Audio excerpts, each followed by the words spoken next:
Now, the anti-government protests witnessed between June and August in the country left more than 600 people nursing injuries, including bullet wounds, deep fractures, burns, soft tissue injuries, and the effects of tear gas inhalation. Scores of those who are injured are still admitted in hospitals, a good number recovering back at home, while others have healed and are living with the scars of protests. Our reporter Gatete Njoroge spoke to some of the victims whose lives changed for good following the protest that left at least 60 people dead, with 26 others still missing.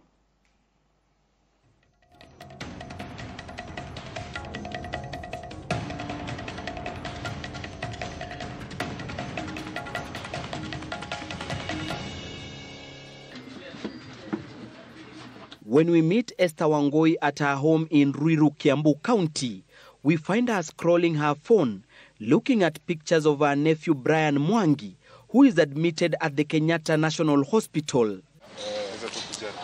He has been there for the last 4 months. KNH has been his home after he was shot during the anti-government protests of August 8th in Karatina, Nyeri County. Mwangi, who is an orphan, has been bedridden and half of his body paralyzed after the bullet, which is yet to be removed, lodged near his spinal cord. Kijana bado hajawahi kutembea, bado kijana hajawahi kutolewa risasi, bado kijana ageuki kwa sababu ashakuwa paralyzed. Huyo kijana anakuanga na maumivu mingi sana kwa sababu wakati implant ilipata kupatikana lakini hawezi akawekwa kwa sababu alipata hizi bed sore. Wangui says at the moment, doctors are dealing with bed sores because of the long time Brian has been bedridden. Daktari wanasema ile kitu hawezi akaingia theater kama ako na hizo bed sore.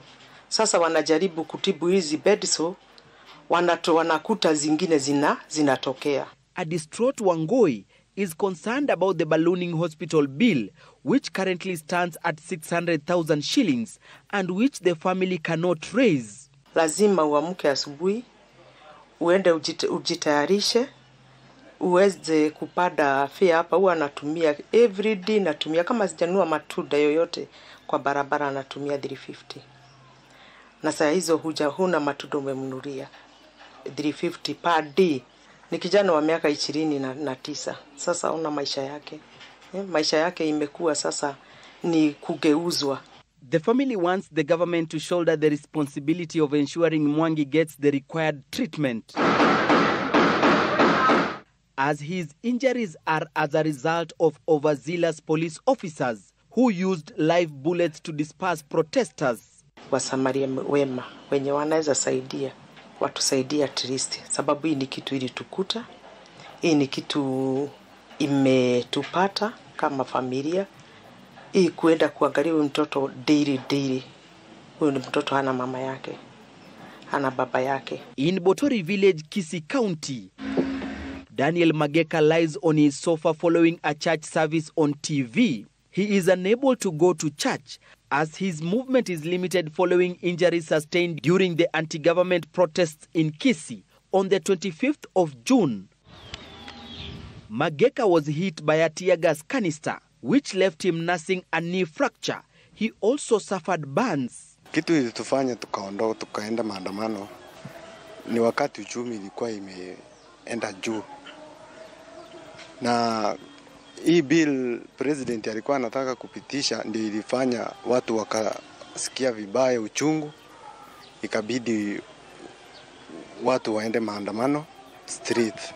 Mageka, who was among more than 30 people who were admitted at Kisii Referral Hospital with injuries, says his life took a turn for the worse as a result of the deadly protests. Tangu siku hiyo wakati niliumia, kazi yangu imekuwa iko chini sana ya kufanya, sababu nilikuwa najitafutia, nilikuwa natoka naenda kazi kidogo na narudi kwa nyumba, lakini sasa siku hizi sitokangi. Tangu huyo wakati sitoki kwa nyumba. For a man who requires physiotherapy to fully regain movement, The 36-year-old says he is unable to afford the services due to financial constraints. Madaktari waliniambia ya kwamba nahitaji kuenda hiyo mazoezi na wanatakikana kunifanyia mazoezi hiyo mguu huko hospitali. Sasa hiyo pesa ndio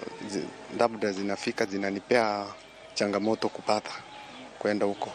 Mageka, who feels forgotten by the government despite his injuries being inflicted by security officers, does not regret participating in the protests as the Finance Bill 2024 was withdrawn and government is considering Kenyans' views on important matters. Tangu aumie nimeona shida, maana yeye ndiye alikuwa anashughulika, analeta kitu tunakula.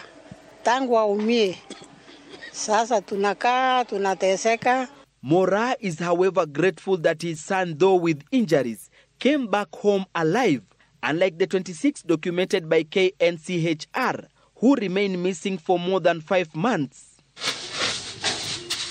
For Mwangi and Mageka, their only hope is that they will be able to get proper treatment, recover and resume their normal lives.